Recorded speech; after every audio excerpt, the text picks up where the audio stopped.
Hi hello friends, welcome back to Media Talks. நான் உங்கள் மௌனிகா. இந்த ஒரு வீடியோ நம்ம லக்ஷ்மி பிரியா வந்து கலாட்டா ட்ரீம் லெவலில் ஃபேவரட் ஹீரோயின் வந்து வின் பண்ணியிருந்தாங்க இல்லையா. அதில் வந்து 2 இன்டர்வியூ வந்து ஷேர் பண்ணியிருக்காங்க. நேற்றுக்கு ஒன்று ஷேர் பண்ணியிருந்தாங்க, இன்றைக்கி ஒன்று ஷேர் பண்ணியிருக்காங்க. பட் நான் இன்றைக்கி உள்ள வீடியோ ஒன்றும் பார்க்கல.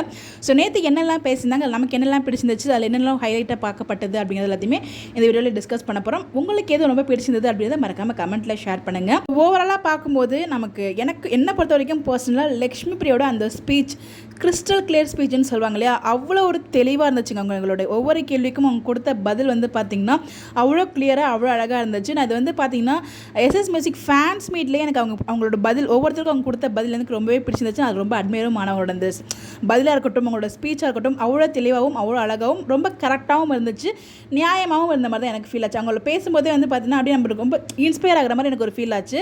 அவங்க கடந்து வந்த பாதைகள், அவங்க எவ்வளோ கஷ்டப்பட்டிருக்காங்க, இப்போ அவங்க எப்படி இருக்கிறாங்க அப்படிங்கிற நிறைய விஷயங்கள் வந்து ஷேர் பண்ணியிருந்தாங்க. ஓவராலாக வந்து பார்த்திங்கன்னா அந்த ஸ்பீச் ரொம்ப கிளாரிட்டியாகவும் கிளியராகவும் இருந்த மாதிரி எனக்கு ஃபீல் ஆச்சு. அவங்களோட ஸ்பீச் எனக்கு ரொம்பவே பிடிச்சிருந்துச்சு. ஸோ அவங்களோட ஃபேமிலி பற்றியும் சொல்லியிருந்தாங்க. அவங்க அப்பா வந்து பார்த்திங்கன்னா ஆர்மியில் இருந்தாங்க அப்படின்னு நிறைய இடத்துல சொல்லியிருக்காங்க. அது இங்கேயுமே மென்ஷன் பண்ணியிருந்தாங்க. ஸோ அதனால் அவங்க அப்பா பாசத்துக்கு ரொம்பவே ஏங்கியிருக்காங்க சின்ன குழந்தையிலேருந்து. அதாவது ஸ்கூல் படிக்கும்போது மற்ற பிள்ளைங்களாம் வந்து பார்த்திங்கன்னா பேரண்ட்ஸோட வர்றது, ஸ்போர்ட்ஸ் டேக்கு சாப்பாடு கொண்டு வரும்போதுலாம் வந்து பார்த்திங்கன்னா ஸோ அவங்க மற்ற பேரண்ட்ஸை பார்த்து நமக்கு அந்த மாதிரி அப்பா இப்போ இல்லையே கொண்டு வரத்துக்கு அது மாதிரி ஏங்கியிருக்காங்க ஒவ்வொரு தடவையும். அதெல்லாம் வந்து அங்கே ஷேர் பண்ணும்போது அவங்க எந்த லெவலுக்கு ஏங்கியிருக்காங்க அப்படிங்கிறத வந்து பார்த்திங்கன்னா அந்த எபிசோடில் அவங்க பேசும்போதுமே எனக்கு வந்து கிளியராக புரிஞ்சிச்சு. இயர்லி 4 days அந்த மாதிரி தான் வந்து அவங்க கூட ஸ்டே பண்ணுவாங்க. அப்படிங்கிறப்ப அவங்களுக்கு எவ்வளோ பாசம் இருக்கும், அவங்களுக்கு எவ்வளோ ஏக்கம் இருக்கும், அது எல்லாமே வந்து பார்த்திங்கன்னா அவங்க அந்த பேசும்போது நம்மளால் அண்டர்ஸ்டாண்ட் பண்ணுற மாதிரி வந்து எனக்கு இருந்துச்சு அதை பார்க்கும்போது. இது மாதிரியே நம்ம எல்லாருக்குமே தெரிஞ்ச விஷயம் தான். அவங்க வீட்டில் வந்து பார்த்திங்கன்னா அக்செப்ட் பண்ணலை. எப்போ மகாநதி வந்ததுக்கப்புறம் ஒரு 3-4 monthsக்கு அப்புறம் அதை பார்த்து அந்த ஸ்பீச்சுக்கு அப்புறம் நம்ம போனாலே ஏதோ முடிவும் பண்ணியிருக்கா அப்படின்றத நம்பி வந்து பார்த்திங்கன்னா அவங்க ஃபேமிலி கூட இப்போ தான் ரீஜாயின் ஆயிருக்காங்க. கிட்டத்தட்ட 4 yearsக்கு அப்புறம் ரீஜாயின் ஆயிருக்காங்கன்னு நினைக்கிறேன். எனக்கு எக்ஸாக்டாக இயர் தெரியல. அதுவுமே அவங்க நிறைய இடத்துல வந்து பகிர்ந்துருக்காங்க. சர்ப்ரைஸ் என்ன அப்படின்னு பார்த்தீங்கன்னா அவங்க வந்து ஸ்கூல் டாப்பர், காலேஜ் டாப்பர் அப்படின்னு சொல்லி ரொம்ப சர்ப்ரைஸ் இருந்துச்சு. ஸோ நல்லா படிக்கிற பொண்ணு, அதுவும் ஐடியில் வந்து ஒர்க் பண்ணியிருக்காங்க. ஸோ வந்து பார்த்தீங்கன்னா அவங்களோட இன்ட்ரெஸ்ட், அதாவது சின்ன வயசுலேருந்து இதுவும் நிறைய இடத்துல சொல்லியிருக்காங்க. 3rd standard படிக்கும்போது குஷி படத்தில் விஜய் பார்த்து அவங்களுக்கு க்ரஷ் இருக்குது, நடிச்சா கூட நடிக்கணும் அப்படின்ற லெவலுக்குலாம் வந்து அவங்க ஆசைப்பட்டிருக்காங்க. அப்போயும் வந்து பார்த்தீங்கன்னா நடிக்கணும் ஆசைப்பட்டிருக்காங்க. பட் அவங்க வீட்டில் வந்து பார்த்தீங்கன்னா டான்ஸ் பண்ணுறதுக்கோ ஸ்போர்ட்ஸ் பண்ணுறதுக்கு வீட்டில் அலோவ் பண்ண மாட்டாங்க.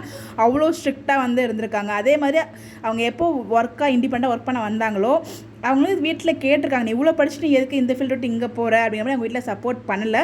அதுக்கப்புறம் அவங்க வீட்டை விட்டுட்டு தான் வந்து பார்த்திங்கன்னா அவங்க வந்து இந்த ஃபீல்டுக்கு வந்திருந்தாங்க. ஸோ அவங்க வந்து பார்த்திங்கன்னா இங்கே ஒர்க் பண்ணிவிட்டு, அதாவது ஸ்டார்டிங்கில் அவங்கள வந்து ஏர்ன் பண்ண மாட்டாங்களே அவ்வளோவா, போயிட்டு வரதுக்கு கூட தான் காசு தருவாங்க, அலவன்ஸ் மாதிரி தான் தருவாங்க.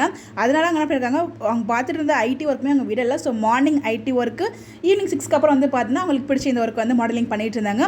ஸோ அவங்க கூட இந்த ஐடி ஒர்க் பண்ணுற பீப்புள்ஸுமே யாரும் வந்து அவங்களுக்கு சப்போர்ட் பண்ணல. ஏன்னா வந்து இவங்க இருந்த லொக்கேஷன் சரௌண்டிங்ஸ் வேறு மாதிரி, பட் இவங்க மட்டும் இங்கே போகிறாலே அது பிடிக்கல நிறைய பேருக்கு. சொல்லுறது இங்கேயும் சப்போர்ட் இல்லை. அதே மாதிரி அவங்க வந்து நாங்களே இந்த ஃபீல்டு மாடலிங் ஃபீல்ட்லேயுமே வந்து பார்த்தீங்கன்னா நிறைய இருக்கும் இல்லையா போட்டி பொறாமைகள்லாம். ஸோ அதனால் அங்கேயும் சப்போர்ட், யாரோட சப்போர்ட்டுமே இல்லை. ஸோ அந்த டைமில் வந்து அதுக்கும் இயங்கியிருக்காங்க. ஸோ நமக்காக இந்த இடத்துல பேக் போனாக நிற்கிறதுக்கு யாருமே இல்லை, நம்மளோட கஷ்டத்தை பகிர்ந்ததுக்கு யாருமே இல்லைங்கிற மாதிரி அவங்க அந்த இடத்துல ஃபீலும் பண்ணியிருக்காங்க. ஸோ நமக்காக பேசுறதுக்கு யாரும் அங்கே இல்லையே நினச்சா அப்போ ஃபீல் பண்ணதுனால இப்போ இவங்க வந்து அடுத்தவங்களுக்காக பேசுகிறாங்க. அதாவது அப்போ அவங்க வந்து பேசுகிற நிலமையில இல்லை. பட் இப்போ வந்து பார்த்தீங்கன்னா யாருக்கும் ஒருத்தவங்களுக்கு பிரச்சனை அப்படின்னா அவங்க பேசுகிற நிலமையில் இருக்காங்க. நியாயமாக இருந்தால் கண்டிப்பாக அவங்களுக்காக நிற்கிற நிலமையில் இருந்து இன்னமும் செஞ்சுருக்காங்க. இந்த வீடியோ பக்கம் நிறைய பேருக்கு புரியும் அப்படிங்கிற மாதிரியும் சொல்லவும் செஞ்சுருக்காங்க. ஸோ எல்பி வந்து பார்த்தீங்கன்னா அதாவது அவங்களோட கேரியர் ஸ்டார்டிங்கில் வந்து அவங்க வந்து மூவி தான் பண்ணுவேன், ஸ்டேலாம் பண்ண மாட்டேன்னு இருந்திருக்காங்க. ஆனால் வந்து மூவியில் இருக்கும்போது எனக்கு எல்பினா யாருன்னு நிறைய பேருக்கு தெரியாது. பட் எப்போ நான் மகாநதி கமிட் ஆனோ, இது வந்து எனக்கு மகாநதி வந்து எனக்கு சீரியல் கிடையாது, அது என்னோட பிக் ப்ராஜெக்ட், ஒரு பிக் மூவி மாதிரி தான் நான் பார்க்குறேன் அப்படிங்கிற மாதிரி நிறைய விஷயங்கள் வந்து சொல்லியிருந்தாங்க. ஸோ நம்ம இது தெரிஞ்ச விஷயம் தான். காவேரி எல்பி கிட்டத்தட்ட வந்து பார்த்தீங்கன்னா 60% சிமிலர் கேரக்டர் தான். ஒரு சிலது மட்டும் பார்த்தீங்கன்னா சீன்ஸ்க்காக வந்து கொஞ்சம் மாடிஃபை பண்ணியிருப்பாங்க. கிட்டத்தட்ட மேக்ஸிமம் ஆஃப் த சீன் வந்து பார்த்தீங்கன்னா 60% வரைக்கும் காவேரி எப்படியோ அது மாதிரி லக்ஷ்மி பிரியா. ஸோ அவங்க ஆசைப்பட்ட மாதிரி தான் ஸ்கிரிப்ட் இருந்துச்சு. ஸோ அதெல்லாம் வந்து ஈஸியாக அக்செப்ட் பண்ணிட்டு அப்படிங்கிற மாதிரி அவங்க சொல்லியிருந்தாங்க. அவங்க கூட வந்து பார்த்தீங்கன்னா சிப்ளிங்ஸ் சிஸ்டர்ஸ் கிடையாது, பிரதர் மட்டும் தான். ஸோ இது அது இருந்துச்சு. அதே மாதிரி நான் அப்பா பாசத்துக்கு ரொம்ப ஏங்கியிருந்தேன். ஸோ அது எனக்கு ரொம்ப கனெக்ட் ஆகிற மாதிரி இருந்துச்சு. ஸோ அதனால் இந்த சீரியல் நான் கனெக்ட் ஆனேன் அப்படிங்கிற மாதிரி அவங்க வந்து சொல்லியிருப்பாங்க. அவங்க பேசல எனக்கு இந்த ஒரு விஷயம் ரொம்ப பிடிச்சிருந்துச்சு. ஸோ நான் எதையும் வந்து ரிக்ரெட்லாம் பண்ணல. பட் நான் ஆசைப்பட்ட ஒரு முயற்சி பண்ணிகிட்ருக்கேன். ஸோ இதெல்லாம் நம்ம தான் ஃபேஸ் பண்ணி போகணும். எனக்கு அது வேணும் அப்படின்னு சொல்லி நான் முடிவு பண்ணிட்டேன். என்னெல்லாம் வருதோ அதெல்லாம் பண்ணுவோம். ஸோ கண்டிப்பாக நம்ம பண்ணுற ஒரு முயற்சி வந்து கண்டிப்பாக அதை இடத்துக்கு கூட்டிகிட்டு போகும் அப்படிங்கிற நம்பிக்கையில் தான் நான் பண்ணேன். அதே மாதிரி கூட்டிகிட்டு வந்துடுச்சு அப்படிங்கிற மாதிரி அவங்க சொல்லியிருந்தாங்க. ரொம்பவே நல்லா இருந்துச்சு. நார்மலாக ஒரு தமிழ் ஃபேமிலி எப்படி இருப்பாங்களோ அதே மாதிரி தான். ஸோ வந்து அம்மா பேச்சை கேட்டு வளர்ந்த ஒரு பொண்ணு, அப்பா வெளியில் இருக்கிறதுனால ரொம்ப ஸ்ட்ரிக்டாக அம்மாவும் அப்பாவும் இருந்தால் அவங்க அம்மா வந்து வளர்த்துருக்காங்க. ஸோ அப்போ எந்த அளவுக்கு ஸ்ட்ரிக்டாக இருந்திருப்பாங்க நீங்கள் யோசிச்சுக்கோங்க சொல்லும் போதே.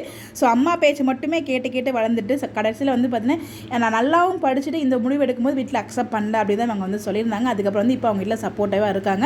அவங்க வீட்டில் ஃபஸ்ட்டு ஸ்டார்டிங்கில் பார்க்கும்போது கொஞ்சம் ஃபீல் பண்ணுவாங்க, அதுக்கப்புறம் வந்து பார்த்தீங்கன்னா அதில் வந்து ஹாப்பியாக எடுத்துக்கிறாங்க அப்படின்ற மாதிரி அவங்க சொல்லியிருந்தாங்க. ஸோ பிரேக்கப்பு லவ் ஏதோ சொல்கிறாங்க. உங்கள் வீட்டில் எப்படிங்க லவ் அக்செப்ட் பண்ணுவாங்க அப்படின்னு சொல்லி கேட்கும்போது எங்கள் வீட்டில் வந்து பார்த்தீங்கன்னா கண்டிப்பாக அக்செப்ட் பண்ண மாட்டாங்க. பட் ஆனால் இப்போ வந்து பார்த்தீங்கன்னா எங்கள் அம்மா வந்து ரொம்ப புரிஞ்சுக்கிட்டாங்க. நான் வந்து ரொம்ப மெச்சூராக இருக்கேன். ஸோ அதனால் வந்து எனக்கு என்ன தேவைங்கிறது எனக்கு தெரியுங்கிறதுனால உனக்கு யாராவது பிடிச்சிக்கணும் அது என்கிட்ட சொல்லி நான் வந்து அதை நாங்கள் பேசுகிறோம் அப்படின்ற மாதிரி அந்தளவுக்கு எனக்கு வந்து ஃப்ரீடம் கொடுத்துருக்காங்க. அது ரொம்பவே ஹாப்பியாக இருக்குது. நிறைய பெண்கள், அதாவது பெண்களும் ஆசைப்படுறது இந்த ஒரு விஷயம் தான். இது நடந்துட்டாலே அவங்க ரொம்பவே ஹாப்பியாக இருப்பாங்க அப்படின்ற மாதிரி வந்து எல்லாருக்காகவும் பேசுனாங்க. அது மட்டும் இல்லாமல் இந்த ஸ்டோரிலாம் போடுறாங்களே, அதனால் வந்து பார்த்தீங்கன்னா உங்களுக்கு பிரேக்கப் ஆகிடுச்சு, ஸோ நீங்கள் வந்து ஏதோ ஃபீல் பண்ணுறீங்க, அதனால அந்த மாதிரி ஸ்டோரிலாம் போடுறீங்கன்னு சொல்கிறாங்க. பட் அந்த ஸ்டோரி எல்லாமே எனக்காக நான் போடுறது கிடையாது. ஸோ என்னால் வந்து பார்த்தீங்கன்னா நாங்கள் ஏதாவது வீடியோ போட்டாலும் என்ன உயர்த்தி பேசிட்டு என்ன ரீசனை வச்சு மற்றவங்களாம் திட்டும்போது அது எனக்கு ரொம்ப ஹர்ட் ஆகுது அப்படிங்கிற மாதிரி அவங்க எனக்கு நிறைய பேர் இங்கே சப்போர்ட்டாக இருக்காங்க. பட் என்னால் அவங்கள திட்டும்போது எனக்கு அது ரொம்ப கஷ்டமாக இருக்குது. அது மாதிரி யாரும் பண்ணாதீங்க.